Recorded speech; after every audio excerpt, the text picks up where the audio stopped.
You're listening to Careers and Cocktails, Career Talk with a Twist, hosted by expert recruiter Renee Frey. Let's get this party started.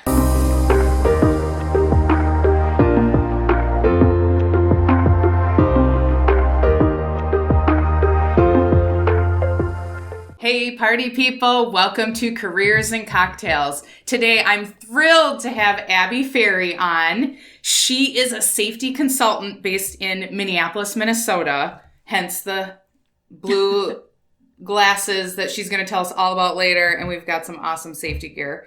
She holds a master's degree in environmental health and safety, is an OSHA outreach trainer for construction, and a certified safety professional, also known as a CSP. She's responsible for risk management, safety policy development, safety health and training, regulatory compliance for her clients in construction, manufacturing, energy, beverage, hospitality, and retail industries throughout the U.S. and Canada. In addition to providing services for her clients, she's also an adjunct instructor in the construction management program at Dunwoody College of Technology. She's the president of the Northwest chapter of the American Society of Safety Professionals and administrator of the Women in Safety Excellence Common Interest Group of the ASSP. She loves to be outdoors with her family, visit museums, and try new food. She is on the planning committee of the American Lung Association of Minnesota's Fight for Air Climb event and is a co-leader of her daughter's Daisy Scout troop. What do you not do? In her spare time. Yeah, in her spare time. So welcome. I'm so glad to have you. Thank you. You brought some stuff. Yeah, let's talk about So what am I wearing? So you are wearing some blue light filtering safety glasses. And which kind of have like an indoor-outdoor tint to the lens. So these are what I would call like a daily driver or like a daily wear type of safety glasses, because you can walk in and out of buildings with them. And if it's not too sunny or if it's like winter here, you don't need to switch off from like smoke safety glasses that would give you UV protection. So cool. Yeah, so those are great for if you're looking at a screen, or a lot of safety professionals, we walk around with a tablet or a smartphone to do our inspections. So it's nice to have that blue light filtering component to the glasses. Which I knew nothing about until you just shared that with me. You need blue light glasses. Right. For my computer screen, yes, right? Okay. And your cell phone even. Like if you start to think about it, and this is kind of depressing, but I got blue light glasses and I thought, okay, I'll wear them whenever I use my cell phone, whenever I look at the TV, whenever I'm on a laptop. So I'm basically wearing them all the time. So it's kind of sad. But yeah, that one thing that kind of gave me screen time awareness, which is good, for modeling for a young Daisy Scout. But yeah, I love those glasses. I learned about those at the Wise fashion show this summer. And those have gone into, bring the bag of goodies. Right. She's got a full bag of goodies of safety equipment. And I'm going to put on these neon green and black gloves. Yeah, the safety color. Usually I wear black, lots of black. But neon yellow, green is also my new favorite color. So these are like, if I go to a job site and they require hard hat, safety glasses, vest, steel-toed boots, and gloves. Yeah. These are like my daily driver type of gloves to wear. They're super comfy. So back up though. When you go to, I know you go to multiple sites. How do you know what's required at each site? Well, usually I try to find out in advance, and usually I just assume hard hat, safety glasses, vest, steel-toed boots at minimum, and then I bring gloves because more and more sites now are requiring gloves. Even though I'm going there in an inspection capacity, I'm not working. Right. I'm working, but I'm writing down observations or using my cell phone to impute observations. But these gloves are nice because like if you're climbing ladders or you shouldn't drag your hands on like railings at a job site because you can pick up slivers. But if you are, these are nice gloves because they have like this, it's called a nitrile dip. Yeah, these are awesome. Yeah, and then it's a string knit, like the cotton. So it's nice and stretchy and it doesn't feel like tight, restrictive kind of gloves. They're and these awesome. also, you see the CE, that's for cut protection. So there's like a little bit of cut and abrasion protection too. Oh, which is I never nice. knew that's what CE stood for. Yeah, so there you go. I like these. I'll just put on the one just to save time. But because they just look cool. Like, Those are super, they're like geometric the other one, shaped. Yes, like the hex shape or whatever. Yeah. They kind of remind me of like football gloves, Yeah. like the receivers. Totally. Like, they're cool gloves. These are like my safety team gloves.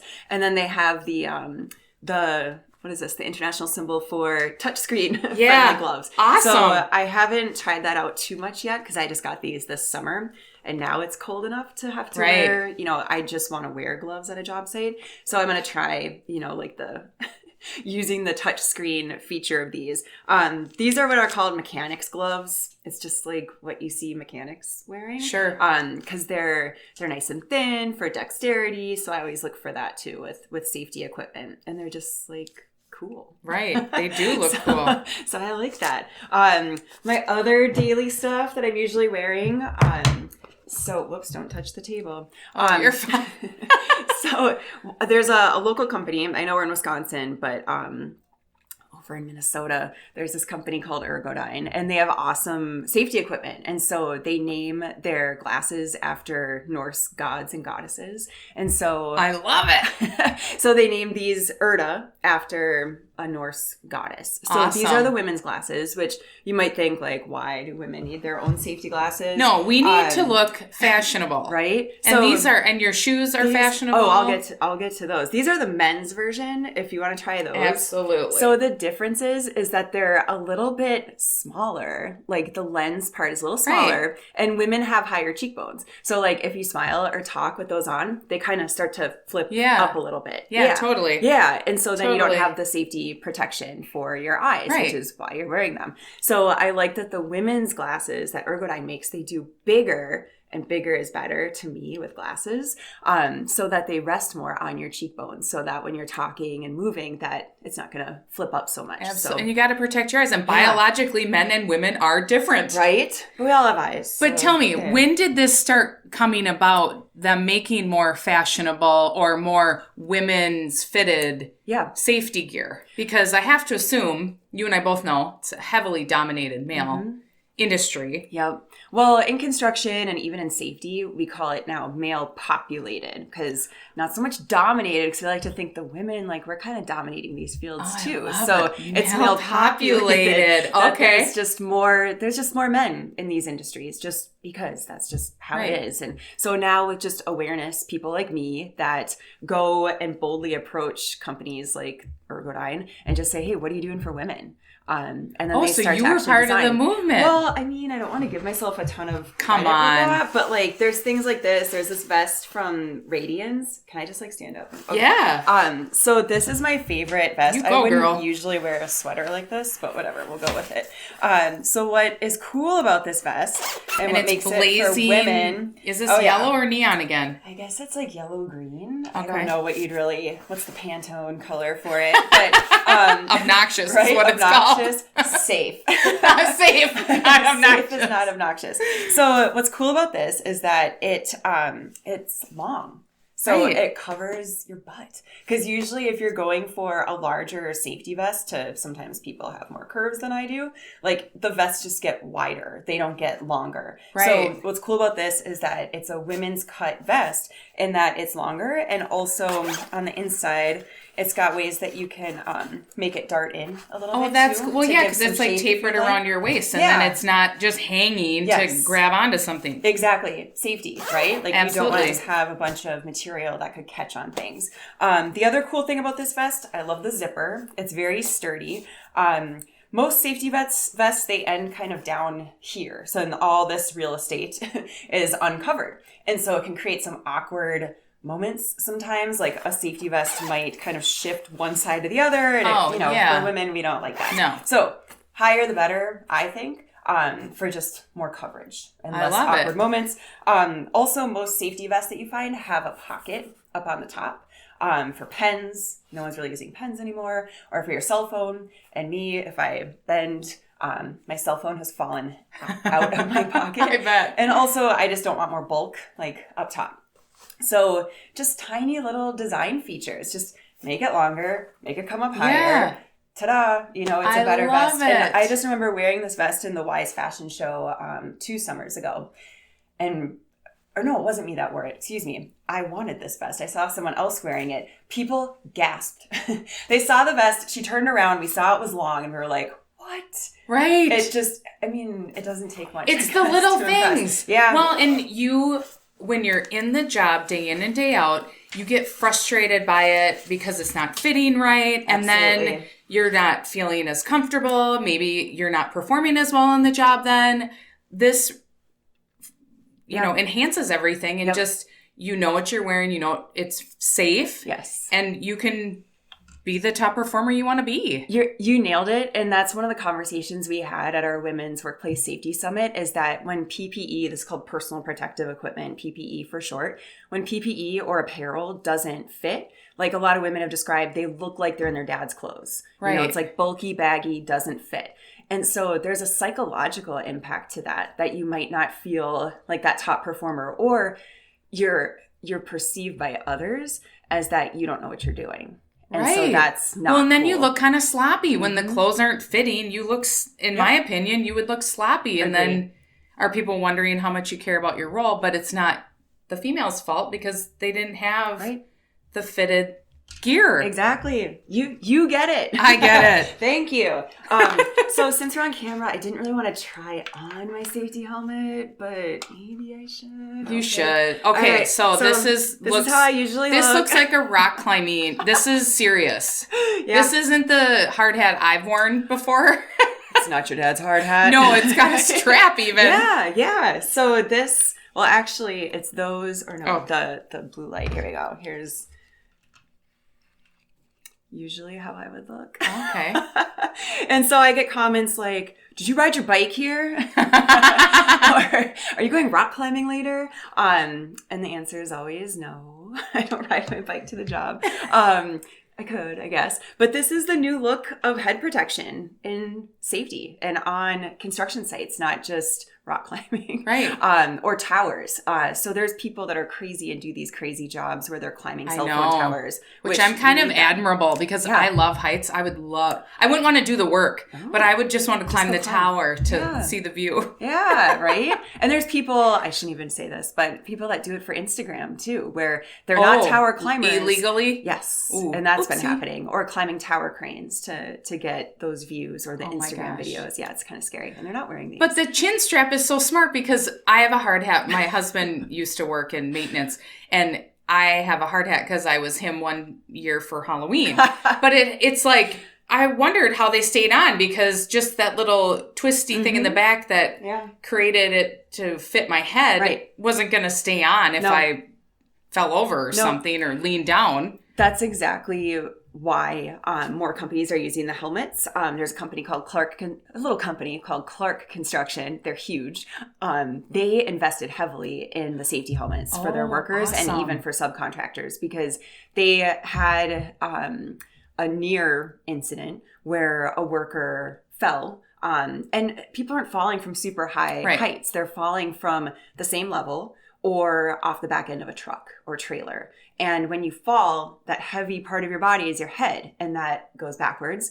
And a traditional hard hat is just falling off. So you're not getting that head protection. And people have died from these falls from the same level or from like 4 feet, not from like 50-foot falls. Right. They're falling and their helmets displacing or their hard hats displacing, and they're being seriously injured or killed. So this stays with you, and it has just different protection around it than what a traditional hard hat has. Like more solid. Right?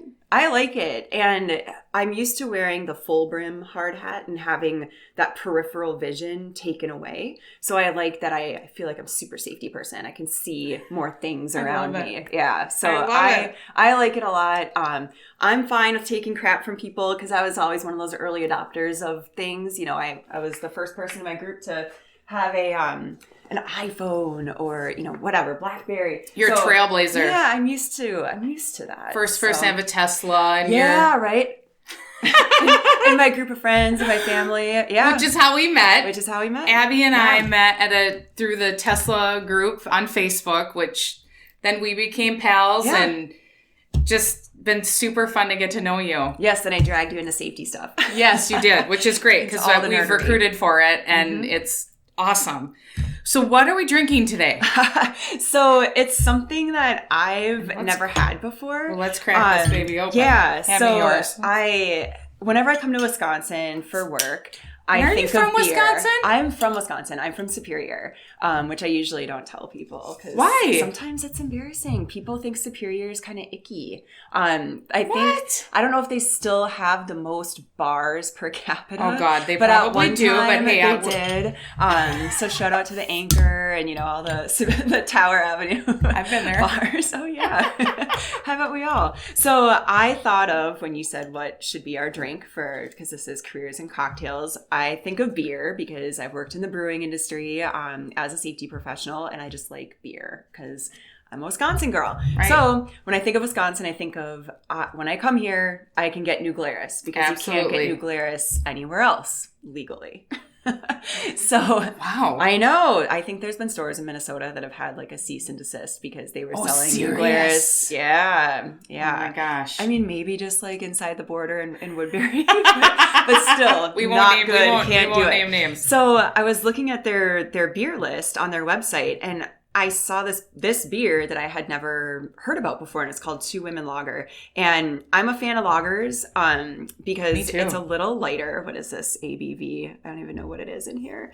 Do they put it on? They should put it on their label. I don't know. I don't think it's required, but hey. Let's roll with it. I don't see it. So, but there's a lot of small print here. Yeah, there's a lot of fine print with beers.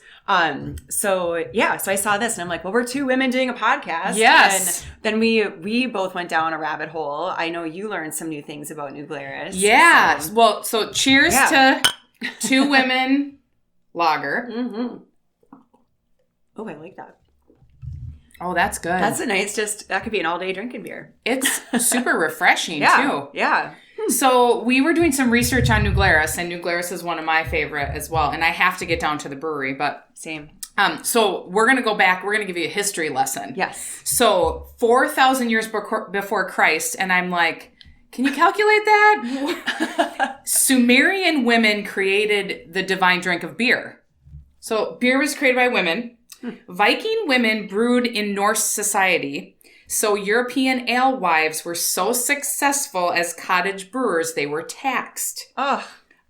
Artisanal women lost their domination of the daily ritual of brewing during the Industrial Revolution.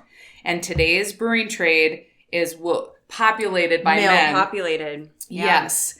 So this beer, Two Women by New Glarus, is a collaboration of two craft companies, both led by women, which I had no idea New Glarus was led by a woman.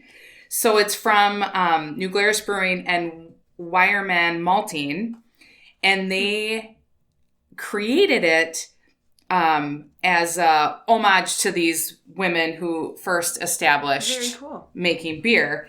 And we found out Deborah Carey is the founder and president of New Glarus, which I had no idea it was led by a woman or founded by a woman. She is the first woman to found and operate a brewery in the U.S. And New Glarus is one of the top 10 breweries in the world. That's so amazing. Cheers to that. Yeah. Deborah, you're my freaking idol. Yeah. And rock on. Here. I know. I'm going to ask her to come on. it. Yeah, it's so really good. I love it. I'm stoked. So, I know you gave us a rundown of all your safety gear, but pretend I'm a kindergartner. Yeah. What do you do for a living, Abby? So, I have actually spoken to groups as young as 4 and 5 years old in STEM camps about what I do. And so I always, just like with adults, you got to bring the fun stuff. So I brought gear like this to show the kids that, hey, I get this type of gear to people like your parents that work in jobs that are varied, like the exhaustive list that you read at the beginning of this podcast. And most people, most of the kids, they have a parent or they know someone that works in a type of setting that requires gear. And so that's kind of a universal thing. So I can start the conversation with that I'm trying to keep the people safe. So I love that. Come home to you and, play with you, play soccer with you, cook dinner with you, whatever, and have like all their fingers and, not be harmed by their work. You make it so relatable. I love it. So what did you want to be when you grew up? So I don't know why I can't think of like when I was a kid what I wanted to be. I think as a child of like the 80s and 90s, I remember like marine biologist being a really common like aspirational job. I don't know why, like be a dolphin trainer. So that probably crossed my mind. I also wanted to be like a reporter or journalist. Oh, fun. Or author. I remember actually sitting at a typewriter, because I know how to type on a typewriter, writing like a novel, like a mystery novel, because I was very influenced by Nancy Drew books. So I think those are the things I wanted to be when I wanted to grow up when I was a kid. When I got a little bit older in high school and going into college, I worked for a construction office, like faxing and making copies and scanning and putting people's paychecks on their desk. I know, like real paychecks. I handed them out to people. Prior digital era. Yeah, totally. And so my origin story of how I got into construction and safety is that there were two people at this office that were never there. Like I did not meet them until I made this meeting happen. But I thought, well, why do I put a paycheck on their desk? And then like they're never here. Yeah. But then the next day the paycheck's gone. Okay, what is this? You know, what is this wizardry? Like I need this job. And so I asked what these two people do. And I was told they're the safety guys. And I thought, I want to be a safety guy. Awesome. This is great. Never in the office. You get a paycheck. You come in the dark of night, grab your paycheck and go. I love it. So I purposely had a meeting with these two guys. I said, how do I be a safety guy? Awesome. And so they had both gone through the UMD program in Duluth, the Master of Environmental Health and Safety program, and they both highly recommended that program. So when it came time, I did all the testing I had to do to apply and get into that program. It's a 1-year master's. I mean, I had a job lined up in San Diego before I was even done with graduation. Of course. Yeah, I learned it was very in demand, yes, specialized type of field, and I just ran with it. Awesome. Cheers to that. Yeah, right? Hey. I love it. Mm-hmm. This is really good. It is really good. Oh my gosh. So we're going on a party bus. Oh. And you can invite anyone you want. Who would you have join us? Oh my gosh. Is this like a living or dead, or do they have to be living? They should be living. Living, because this could actually happen. I always say like Snoop Dogg and Bruno Mars.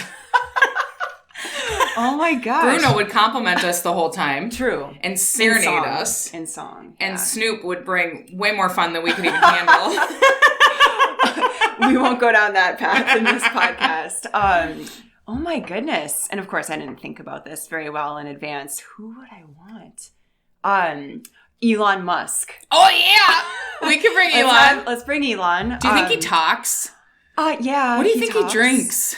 Does he drink? I don't know. I mean, I know Elon would get along with Snoop Dogg because I saw him take a puff on the Joe Rogan podcast.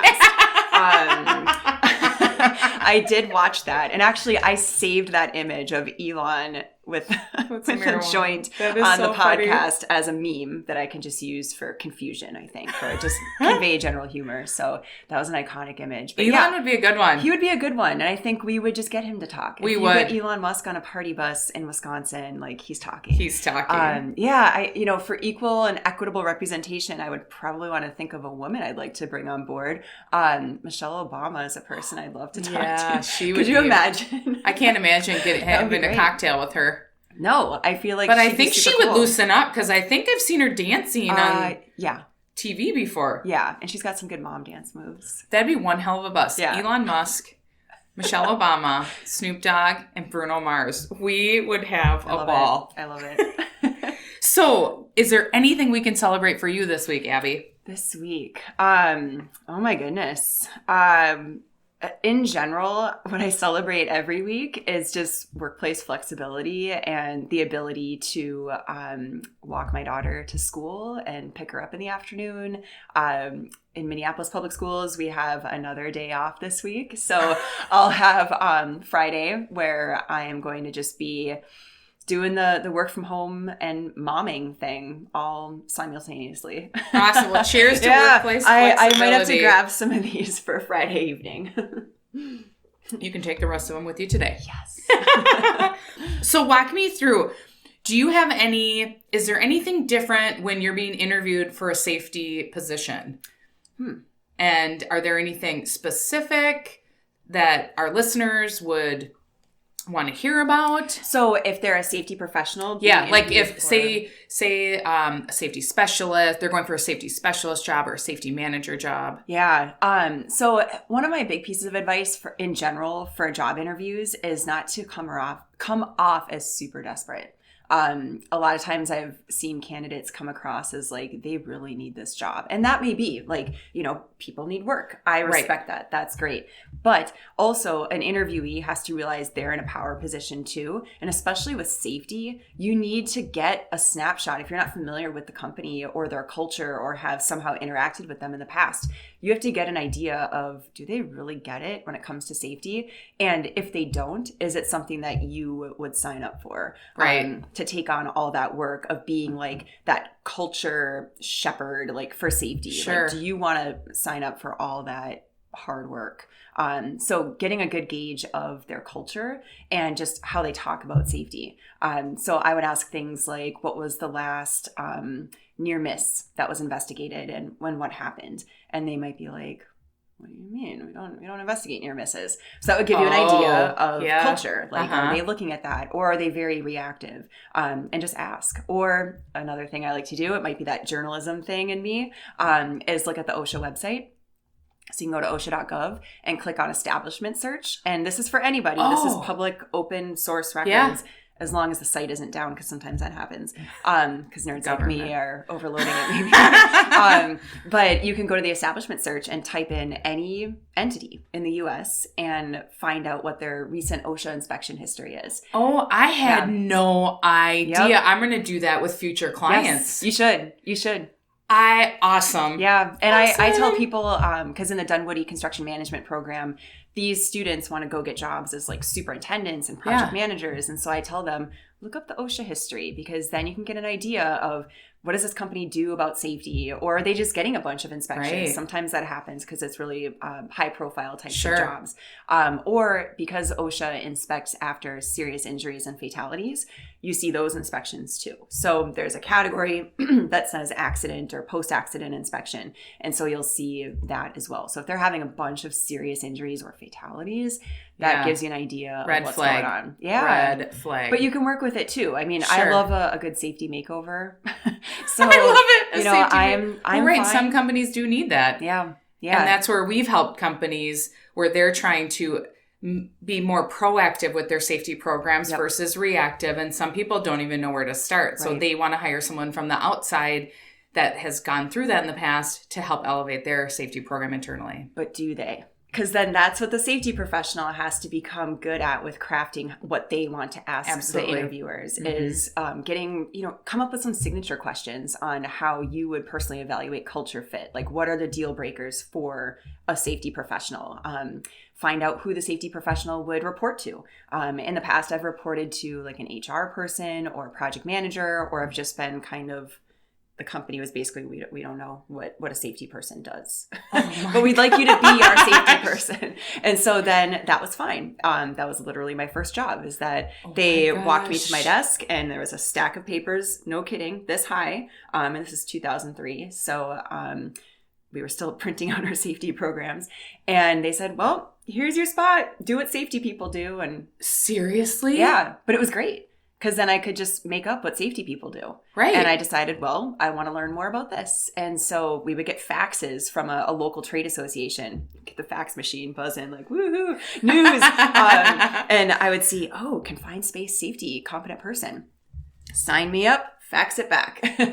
So I went and just got myself educated and learned from others, put myself in to network with other safety people and find out, what does a safety person do? Right. Well, and let's talk about that, because you're super active in the different communities of safety. Mm-hmm. Tell me about that. Why do you show so much interest in that and the networking aspect? Because we went on a boat cruise. Yes, with safety professionals. Yeah, and it was fun, River. right? It was so fun. Yeah, some people think a boat cruise and I'm stuck with 100 safety people. That sounds awful. But we're fun. Yeah. So I strongly believe in networking, because I feel that's how I've gotten my jobs is that and I have looked at job listings in the past when I've looked for jobs, but usually it comes from some kind of networking. Absolutely. Where it's, you find out about the position through networking, or you get in the door for the interview, and then I'm always trying to establish synergy with people. One of my first managers, Rod Raymond from UMD, he taught me that. Like, first, you want to establish synergy with a person. So what do we have in common? So you're asking about where they're from, the weather, what do they do when the weather's like that, and trying to find something in common or a person in common. So I always try to establish that. So networking comes pretty naturally to me. I do need my recharge time.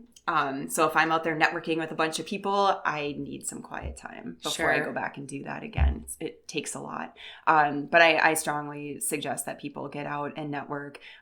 There's a great ASSP journal article that one of my safety friends wrote, Dr. Jamie Ingalls wrote it, about networking for the introverted safety professional. Oh, very specific. I love that. So it's a thing, and you can network, because I get a lot of people that say, right. You're out there a lot. I can't do that. Right. Well, you can. Anyone can. Yeah. And going back to what you said, Abby, the best way to find a job, I've been doing this 17 years, the best way is all through who you know. Yes. And so you might not be looking for a job today, but it's tremendously important to have those networks. Definitely. And even to like bounce stuff off of each other to benchmark, or, hey, what are you guys doing differently than my company? Right. It's so invaluable. Yes. And salary discussions. Oh, That's been yeah. a huge part of my networking in the past year. Minnesota people, they don't like to talk about money. Right. So that's a tough one. But there's been salary surveys that are very specific to my industry that are searchable by male, female, men, women, and then all other things equal. So I can search and see that a man that has a CSP and 16 plus years of experience in Minnesota or in the US, every category that I look at, they're making more than me. Of course. And so then I learned, okay, when I'm negotiating for a job, I'm asking for the men's rate. Yeah, as you should. Yeah. Which there is a salary ban. I thought it would sweep the nation by now, but it hasn't. So there's some cities and states that have it in place. So like New York City, Washington State, where companies, it's illegal for them to ask how much money you make, because their hope is if you can't base the person's potential pay increase on where they're at, you will pay them their worth. And so they're trying to close the gap between women and, people, minorities, because we've started lower. And so people will just say, oh, what do you make today? Oh, 100,000. Okay, well, to change jobs, we'll give you 10%. When the male counterpart is making like 130, and so that gap keeps increasing. And the salary ban, which again, I thought it would sweep the nation by now, but it hasn't. But that, I'm sure it's going to in the next few years. I need to look this up because I didn't know about that. Yeah, and so if you were going, even though you live in Minnesota, and if you were going to go apply to a position in Washington, they cannot ask you.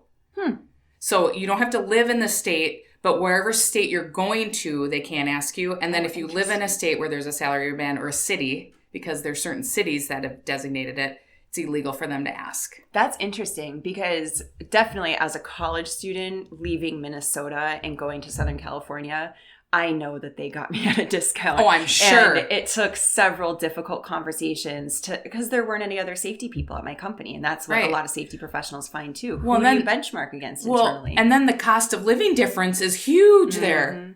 Yes. Huge. Yeah. So I'm just finding with networking and getting more comfortable with sharing about salary, and, it's sometimes within a smaller group, but I think networking is key, but also the sharing of talking about salary and compensation is huge, because we do have such huge discrepancies in my industry and many other industries too. Oh, I agree. Totally. So you are a huge pioneer on social media about sharing about safety and all of that. Tell me, why do you do that? And does it come natural? It does. And so it came from, about maybe 6 years ago when I started my own business. I had my own safety consulting firm for almost 6 years. My daughter's 6. I had the business for 6 years. So that makes sense. I was looking for that flexibility. And then found it was just like very, very difficult. So there is no such thing as work-life balance. But Anyway, so yeah, you just make choices. Yeah, you make choices. Drink to that. So social media became my tool because when you're on your own, you need free resources. I couldn't pay marketing. I couldn't pay to be a member of every association I wanted to be. But I saw social media as like free real estate. And especially LinkedIn. So I really started to dig into LinkedIn, and it's at a time when a lot of people weren't. Like they still were kind of like, oh, I don't know if I want to use social media at all. And I'm like, are you kidding me? Yeah. Like this is how I meet people. Yes. And I met my husband before dating apps were really a thing, but I feel like LinkedIn is like a dating app for business. Sure. That they can get an idea of your personality. So I like to make sure to have a good photo. I take time and think about what's in my headline and bio and how all that comes across. And then just using social media, especially LinkedIn, to just get content out there. So I was starting to dig into LinkedIn at the same time I started listening to the Gary Vaynerchuk podcast. Oh, I love Gary V. Yes. So he's a favorite. I listened to him on the way here. Like his most recent one is killer. And I've listened to it almost 2 times now.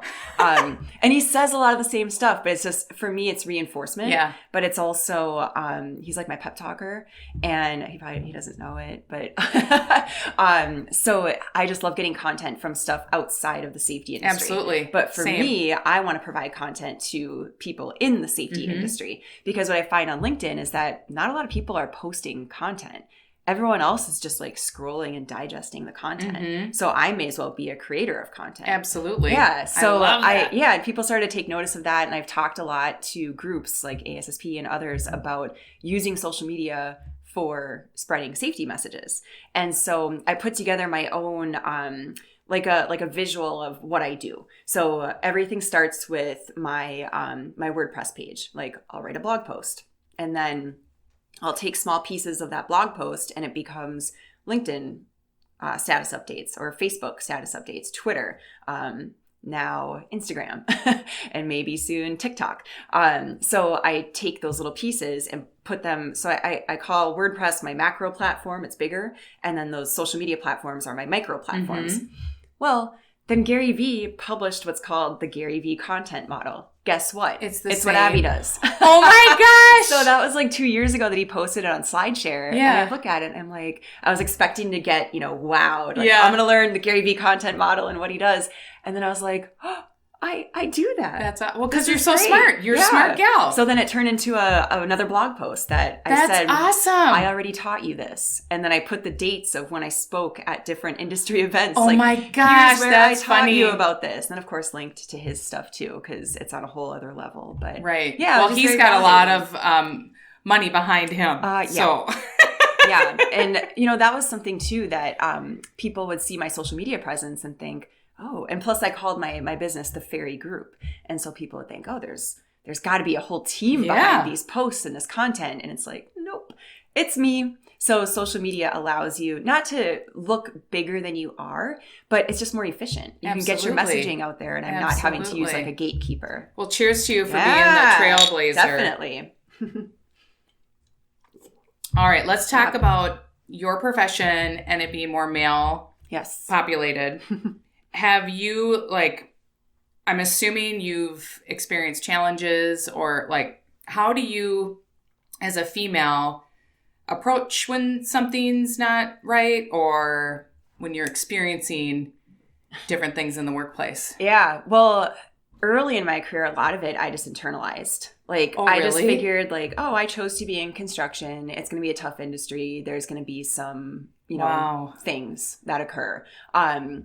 And it was only when I would describe situations later on and I'm thinking of this specific superintendent, Mike, that I used to work with, where I explained to him something that had happened where someone basically hit on me. Right. It's not horrible, but he was just outraged. He was like, Abby, why didn't you tell me? I can do something about that. Right. And I was like, honestly, it was a quick interaction and I shut it down and just I used to say, this is a job site, not a nightclub. that was my standard, comeback, ooh. And usually people would laugh and they get the hint. So, right. That's a clear message. Yeah. Leave me alone. Yeah. I'm not here to date you. And if I was, I wouldn't pick you, so I would sometimes like play to that. Like no and no. Ever. So it did help when I got engaged, I'd wear my ring. And that was helpful, as a signal to men. Before I was engaged, when I was single at the job sites, superintendents would tell me, you should just get a ring that you wear. And I thought, well, that's stupid. Why should I have to buy something to convey something? Right. Like, why can't they just be decent? Right. Exactly. So, back then I used to use humor and, try to still make sure the other person was comfortable, even though they're the one that initially made me uncomfortable. I know. Like, still in the response, I thought, I have to be nice. Now I'm not as nice. I'll just give me an blunt example. about it. You're just very direct. Yeah, just really direct. And that's inappropriate. Yeah, that's inappropriate. On LinkedIn, it's like I won't even respond anymore if someone sends a weird message. I get those all the time. I'm block. Like, people. Yeah. What are you thinking? Yeah, they're not. And now they send an email.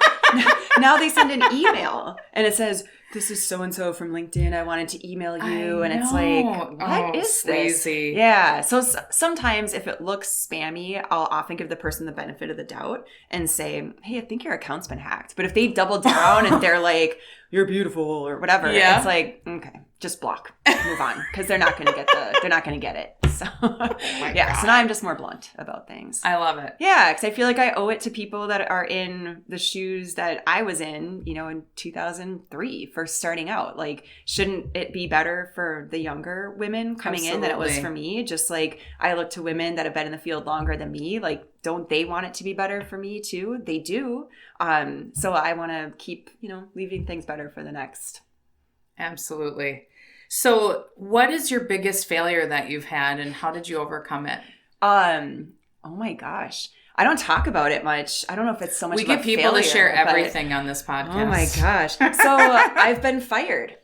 Me too. Yeah. Like, shouldn't everyone get fired at some point? I know. And people are shocked. They're like, you've been fired from a job? I was like, hell yeah. Yeah. Yeah. And I should have been. My attitude was going sour and I should have quit, but I didn't. I was a college student and... That I get it. Mm-hmm. Yeah, mine, I shouldn't have been. And so that was rectified later on. It took months for it to be, fixed and whatnot. Oh, but so wait, tell us. Wait. I can't get into too many specific details, but it's funny, ironic, that it had to do with social media. It had to do with... Shut up. Yeah, like the early days of Twitter. And it came down to either accidental misunderstanding or purposeful misunderstanding of how Twitter works, where one of my friends posted a photo from a public place where it was known I had work. One of my clients was there. And it was a simple posting of the photo. Yep. I'm not even in it. It's not even part of the project. And the person said, hey, Abby, are you down there? Something like that.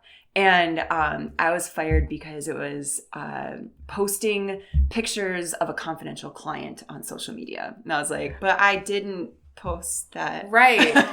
Right. So I had to explain that to an unemployment judge. And they were like, yeah, that doesn't make any sense. So they reinstated all my, pay and whatnot. But, I had already moved on to the next position. Well, thank goodness. But yeah, it's just ironic that it was social media. And now that's something that I speak about all the time and leverage for good, and that everyone's on it. Absolutely. now, so, that's crazy. Yeah. Well, thanks for opening up and sharing that, Abby. Yeah. And maybe that needs to be done more, that people, if they think, what? Like when you share that you've been fired, if people are like, what? Yeah. No way. Well, yeah. Hell yeah. It can happen to anybody. Absolutely. So if it happens to you, it's okay. Right. I'm sure it's happened to a majority of us. Yeah. So if you were to sit down with your 20-year-old self, what would you say to her?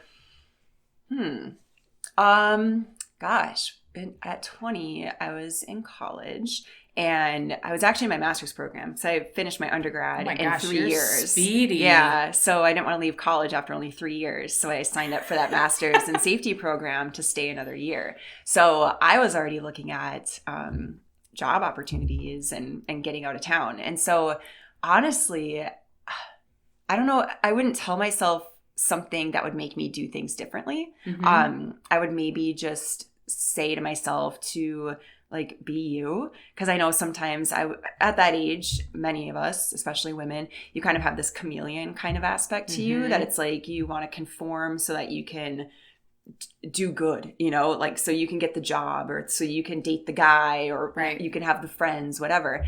And I would just tell myself to maybe just be me more. I love it. Yeah. That's great advice. Thanks. What's the best advice you can give to our listeners? Oh my goodness. Be you, right? Yeah. Well, we already got that. Value bomb. Like it is huge, because social media, I mean, I feel like that's like a slant to this whole conversation. We met through social media. Yeah. We both build our businesses further through social media. And I think that people really need to recognize that, that you, the greater you as an individual, that's your chance to brand yourself. And personal branding really is a thing. Absolutely. So making sure to be mindful of that personality that you're putting out there, that it's you. You know, don't go too far down a path of trying to be somebody else, because that's going to be found out very quickly. Right. So being you and what makes you unique, that really plays to people. They want to do business with people that they think they get along with, or think that they can learn from, or that they can teach something to. So I think that's huge, to just put yourself out there. Absolutely. Thank you so much. Thank you. For all the value bombs. Cheers. Cheers. And let me take a sip. Oh, where can people find you, Abby? Oh my gosh. So I just changed over from my my previous consulting entity to abbyferri.com. Awesome. And there is another Abby you want to Ferri. spell She's that probably out? really mad at you me. better spell that out for us. ABBY, F as in Frank, ERRI.com. And Awesome. So from there, you can find me everywhere. I've taken on the handle of Safety Abby. Awesome. Do you have Twitter. do you have like a caricature or a I have a Bitmoji. cartoon? Yes, perfect. That's I have what a I Bitmoji picture. of myself. And I'm actually getting a haircut later, and I want to make sure that I still look like my Bitmoji.